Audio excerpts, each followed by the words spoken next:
All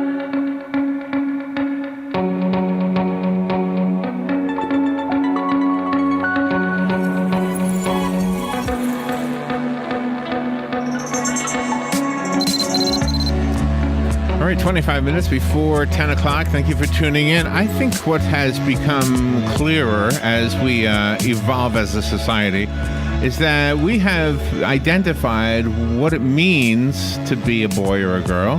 And sometimes maybe we've kind of pushed that to the limits. I remember having a discussion with somebody about blue and pink, something as simple as two colors, and how it's kind of crazy that somehow or other through the course of time we've decided that pink is for girls and blue is for boys. I don't know that us guys felt it as much of a kind of a typecasting thing, though, as girls have. I think you ladies, Robin, have felt that in a way. I don't know if you personally have, but we have somebody on the phone with an interesting book. It's called You Play the Girl. Carina Chocano is the author. She's a contributor to the New York Times, Elle Magazine, Rolling Stone. She's a film and television critic. She's the recipient of the National Book Critics Circle Award for Criticism. And the book You Play the Girl is the subtitle is On Playboy Bunnies, Stepford Wives, Train Wrecks, and Other Mixed Messages. And it's a memoir. So let's talk about the book and find out about it. If you're looking at the podcast, you can see the cover of the book. I just got that off of, what do you call that thing? Amazon. What do you call that thing? How could I forget Amazon? Carina Chocano. Good morning, Carina. How are you? Hi, how are you? I'm okay. Where are you? Where are you calling from? I'm actually, I live in Los Angeles, but right now I'm in San Antonio, Texas. Oh, wow. Okay. Well, thank you for being on the air with us today. So tell me about this. This is a memoir. So how much of the memoir do we know already for the little bit that I said? Were you a Playboy bunny? No, it's a memoir in that I kind of tell the story of growing up in relation to pop culture. So the Playboy Bunnies really refers to my grandfather's extensive Playboy collection that I used to look at when I was a little kid. Oh, okay. And do you think that influenced what you believed a woman should look like? Yeah, absolutely. I mean, it's funny. My grandfather had this collection that he was very proud of. It was very out in the open, and he had leather bound each year into a tome so that they looked like encyclopedias. So they were just out, on a nice shelf. And it was very funny. But it was like, I think he had them collected from like 1960 to 1973 or something like that, the heyday. So we would look at them and just be like, wow, this is interesting. My brother, my cousin, and me. But yeah, I think it formed an early idea of what sexiness was, right. and it created this really interesting kind of question and relationship, because as a girl, you look at these images, and even if your grandfather doesn't have the cool collection of Playboys, like, you are seeing this stuff all around you, and you're creating, you're sort of figuring out how do you relate to this, because basically sexiness is always portrayed as female, and if you are a street girl, how do you relate to what you're seeing? And I remember sort of kind of forming the question, like, well, do I want to be like that? Like, what's worse, being like that or not being like that? Yeah, it is. It is. I feel that they're always outside of yourself. We have sent confusing messages to ourselves. I think what it does for boys, for young men, is that it makes us think that it's okay to have a new model every month. Or it's kind of like trading in a car. That's exactly right. Yeah, so I think that's the effect it had on boys, which of course is not good. Which is why I don't understand. I mean, I was just among the rest of the boys, trying to sneak a peek at those things as well. But when what's his name died, Hugh Hefner, I wondered why we were celebrating his life as if he had done something great. I don't know. Maybe he did, but to me, I'm with you. I'm sorry. Sorry, go ahead. Yeah, I'm agreeing with you completely. Oh, okay. Yeah, well, I see it from the woman's point of view too, though, and I see that it makes it difficult because all of a sudden you feel like the girl in school who looks like those girls is somehow superior than the ones who don't. Mhm. Well, superior in some ways, but also as she becomes somewhat, I think that it sort of trains boys to look at girls in a certain way. And the main thing about the Playboys was that there was, no subjectivity. The girls are very much posed in a way that's like, this person is an object. And in fact, you really just hit on something about Hugh Hefner, which is that he said himself, and I write about it a little in the book, that his magazine, he didn't consider Playboy to be pornography or to even compete with other magazines like Hustler. He thought of his magazine as a lifestyle magazine. And the way he presented, women as this idea of is a sort of consumer object and part of the good life. That's why it could be, out in the open. That's why I think for my grandfather's generation, it wasn't really shameful. It was a lifestyle thing. It was like being proud of your design magazine. you know what I mean? Yeah. There was no real shame in it. And that, but he introduced the idea that women were a kind of accessory for a certain kind of man, like the madman era man. And that was really, the start of something. It's not like sexism didn't exist before, obviously, but it was the start of something in mass media that, certainly anyone who grew up after that time, after the Hefner era, was living in 24/7. And it sort of, I think it really shapes our ideas about who we are. Yeah. But these women that posed for Playboy, as far as I know, they wanted to do this. And then that also formulated in a different generation of women. Like you've got Heather Locklear that played a real sexy female police officer in T.J. Hooker. And then she went the other way and played in Dynasty. And then you've got the Touched by an Angel gals, on the other end of the spectrum. So I can see where this would be very confusing. Yeah, definitely. I mean, no one is forcing people to do these things. But, the book sort of asks a lot of questions about, we sort of, I feel like, have rushed to say women who do this or that are completely operating of their own free will and free choice. And sure, that's true. But you also see, when you can see that there aren't equal opportunities for women in this society, and especially then,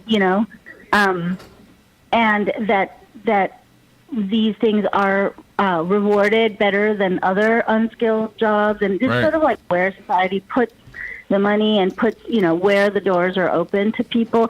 I feel like you can, the talk of choice is a little bit,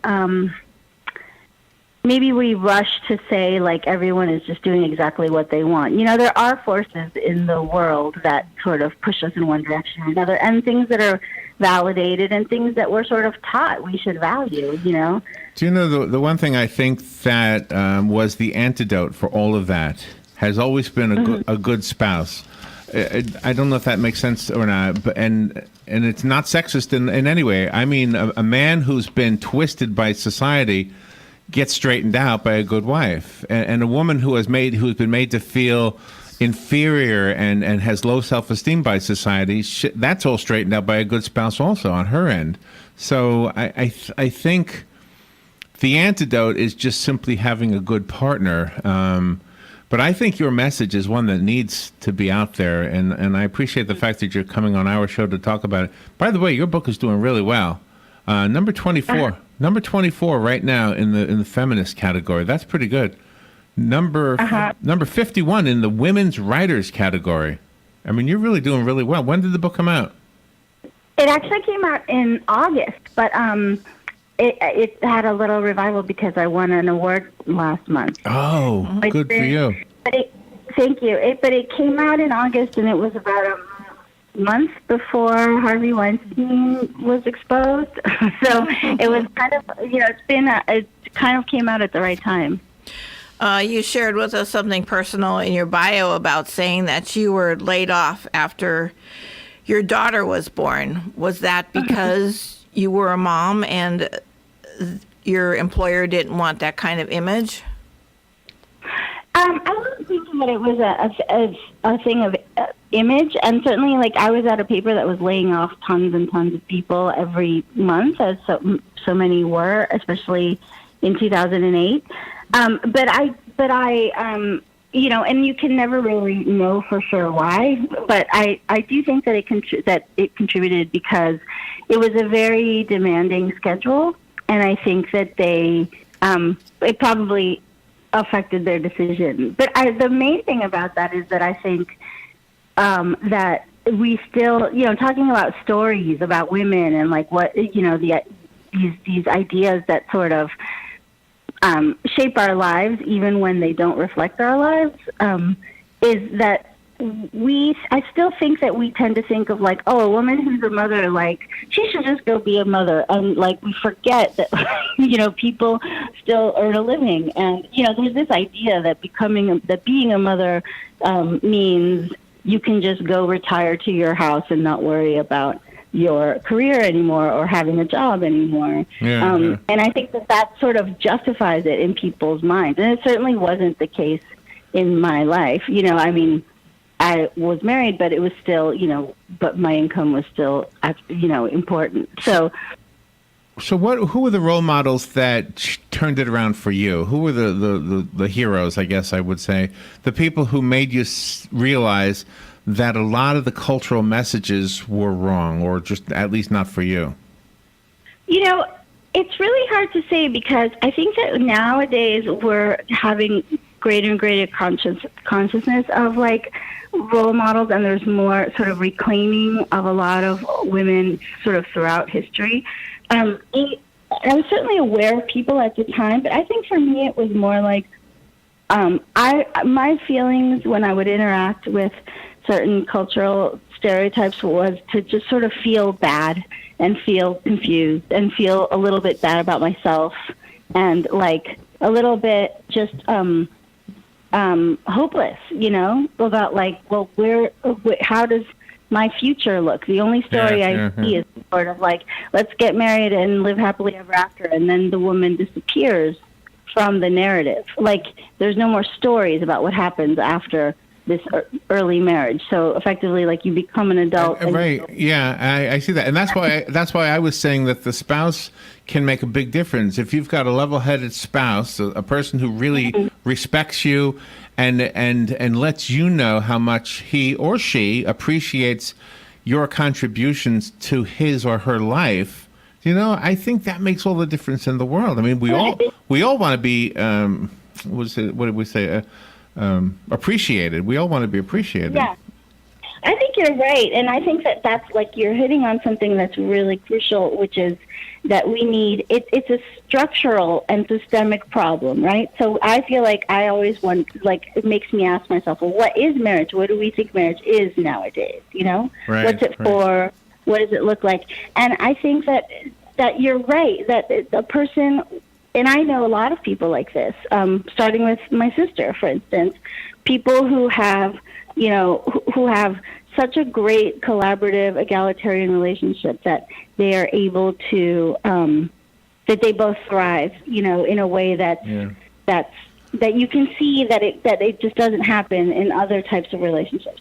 The thing is, though, that I think that with the culture the way it is, it's rare to have these great egalitarian relationships, because I think the culture still sells this idea that that's not what marriage looks like. Yeah, can I say something about the rare word? I love the rare word. You know why? Because this is what I would say to everyone, a man or a woman.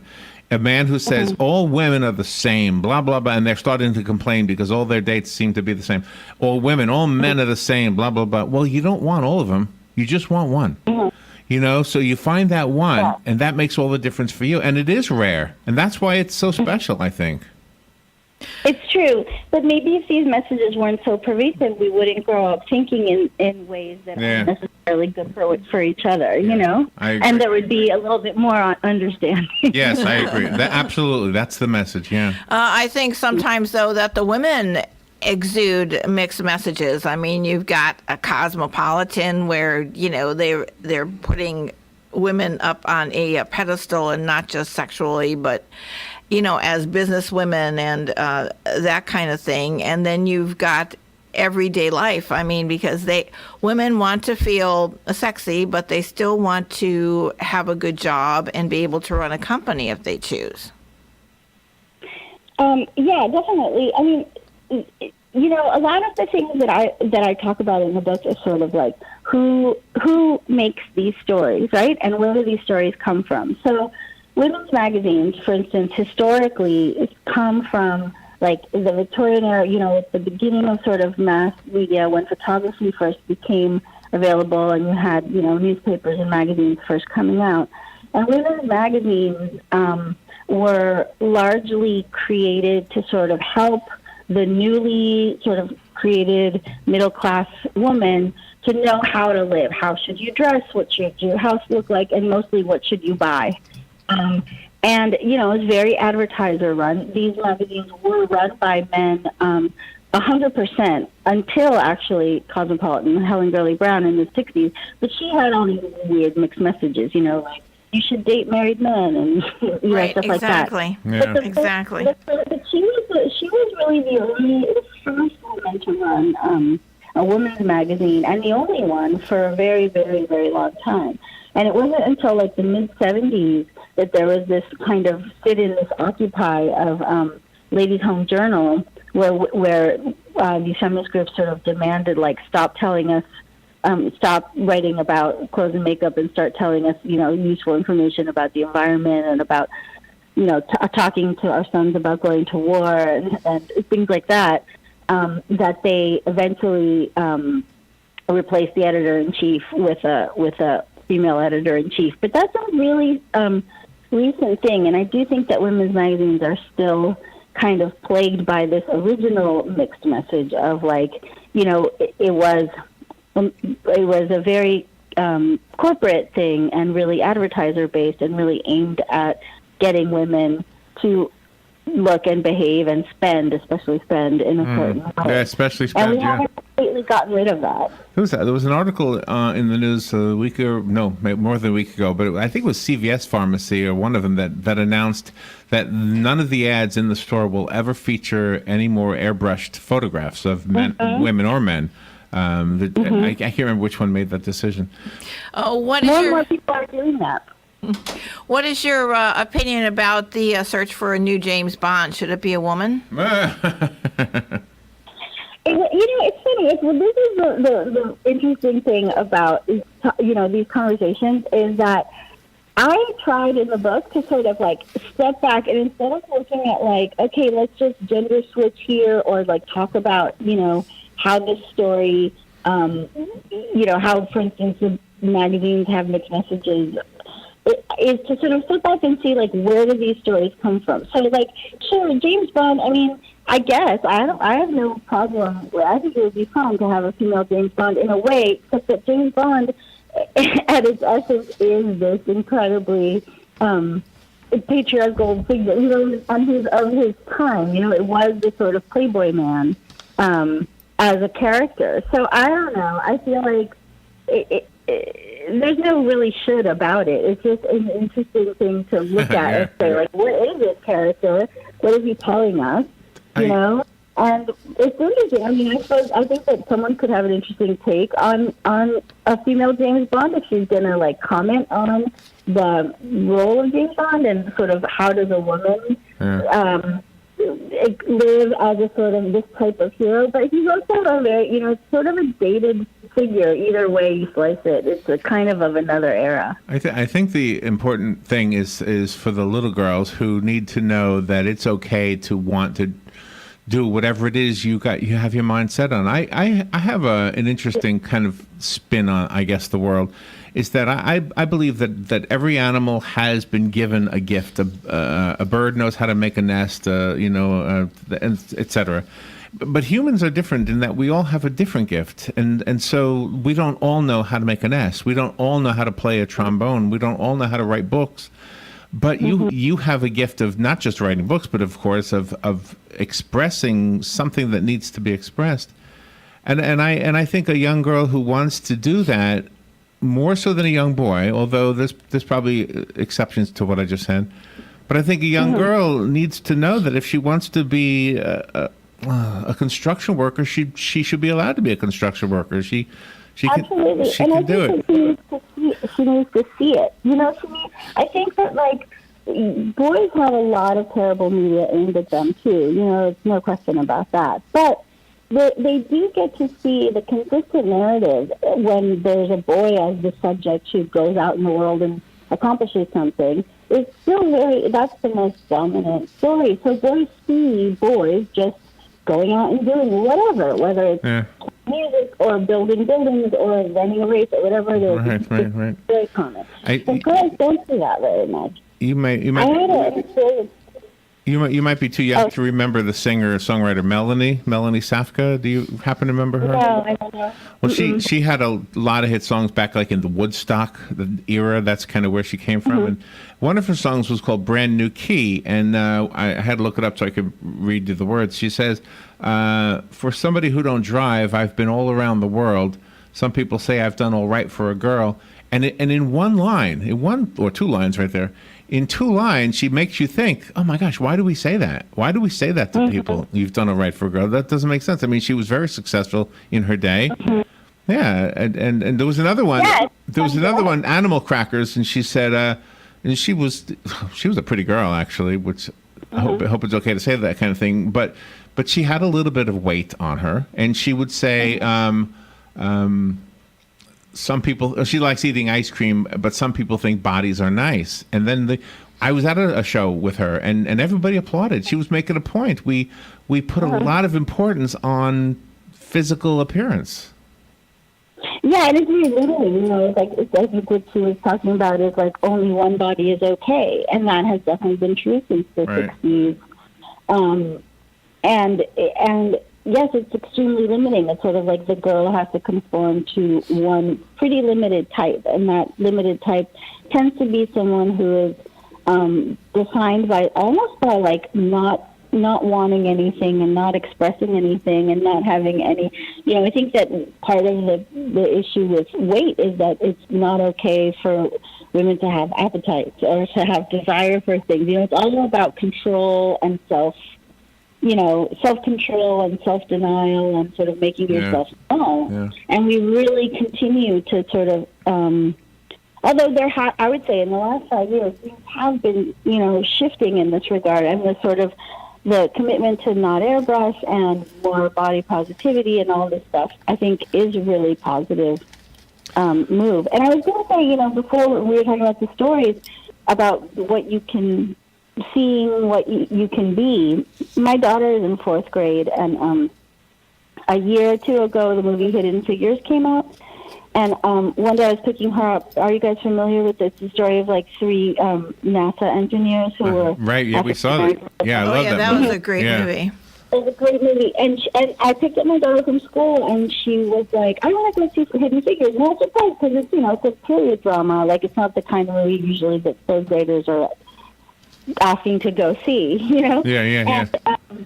And all the girls were really excited about it, so we went to see it, and she was just riveted. And for days, later, for a long time, she was kind of like, oh, I want to be an engineer. When I grow up, I want to be an engineer. And it's like, we don't, that was a rare message, and it had a very direct impact. And I've been seeing that more and more with movies like that one, or like, even if they're fantasy, like Wonder Woman or like Ghostbusters, which was a movie where the women were just doing their thing as a friend group, busting ghosts. Like that that was fun for my daughter and her friends. They played Ghostbusters. They dressed up as Ghostbusters. Because when I was little, I had Ghostbusters, and when I was a little older when it came out, but that kind of movie, that was the fun kind of movie that I would see with my friends. But I never was in the role of the hero of that movie. I could never see myself in that role. Carina, I think your message is an important one. Thank you for sharing it with us today. The book is called You Play the Girl. I found it on Amazon. It's doing really well. And do you have a website before we say goodbye? I do, yeah. It's CarinaChocano.com. And Chocano is Chocano, correct? Right. Mm-hmm. CarinaChocano.com. Carina, good luck with everything, and congratulations on articulating an important message. Thank you for having me. I love being on. You're welcome. We'll be right back.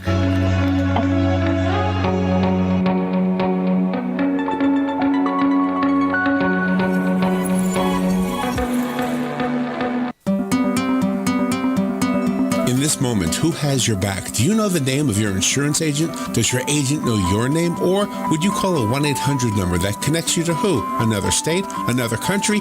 Get a local independent insurance agent with Auto Owners Insurance. Someone you can call when bad stuff happens. In this moment, get an agent who will protect you in that moment. Visit George Mangan Insurance in Ocala today at manganinsurance.com.